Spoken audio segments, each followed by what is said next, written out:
benar lagu.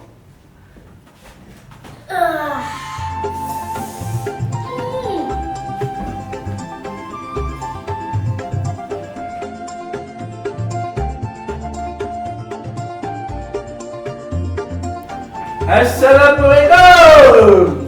Weh, jam segini udah rebahan aja ente. Ribet nih gendongan tuh. Daripada aneh minta gendong ente.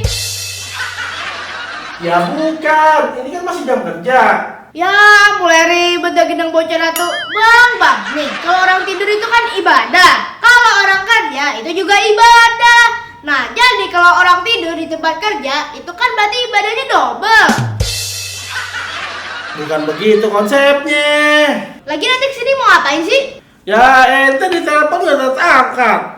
Sukri, kagak apa dong? Tulisan di depan. Dilarang mengobrol saat jam kerja. Kan aneh nelpon bukan ngobrol. Aja, mana orang telepon diem-dieman gitu.